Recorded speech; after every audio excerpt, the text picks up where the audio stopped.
Okay, and I went up to the gas station door and looked inside, and when I did, I saw a man sitting on a stool with a Doberman Pinscher right next to him. He lowered a 12-gauge shotgun down on me, and he says, "What do you want, boy?" And I said, "I just want to know where the music festival is at Fair Park." And he says, "It's that way." And I was gone. I said, "Thank you," and I was out.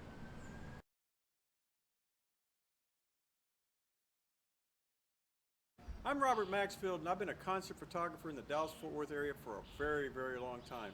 And this is about how I photographed one of the most historic concerts in Texas music history, the very first Texas Jam. Long before using this camera, I used this camera to photograph history. This is the camera that I used to photograph the very first Texas Jam in 1978. And I'm going to show you some photographs from that historic day.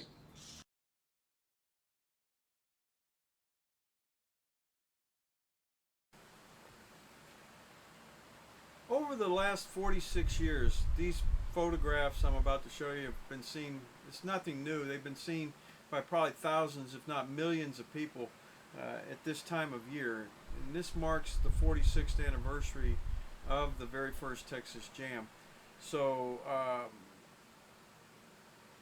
they were all taken originally using Ektachrome 64 color slide film on 126 in 126 format.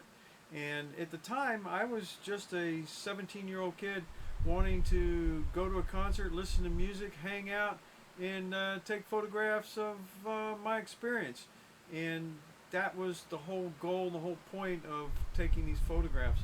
And over the last 46 years, they've endured as a record of what the event was like. And we're talking, we had bands such as Van Halen, Journey, Ted Nugent, Aerosmith, Frank Marino, Mahogany Rush. It was a large ordeal with 135,000 screaming fans in the Dallas, Texas Cotton Bowl. So happy 46th anniversary to everybody, and I'm going to show you some shots. The Texas World Music Festival was held July 1st, 1978, and there were 135,000 screaming fans enduring the 105 to 110 heat, and on the floor of the Dallas Cotton Bowl, it was somewhere in the neighborhood of 135 to 140 degrees.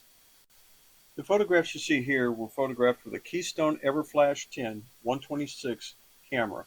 The film was Ektachrome 64, and it wasn't that original 126 film. They were scanned in, and these are the original shots.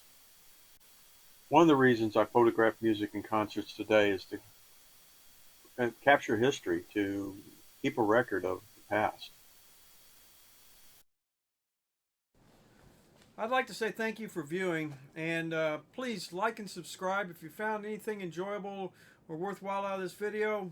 We appreciate it. Our channel is growing, and we're trying to bring you a lot of different things in the music and concert photography world. So like I said again, please like and subscribe. We appreciate it, and we'll see you later, probably later on in the week. Most likely, we're hoping Thursday. Thanks a lot. Bye-bye.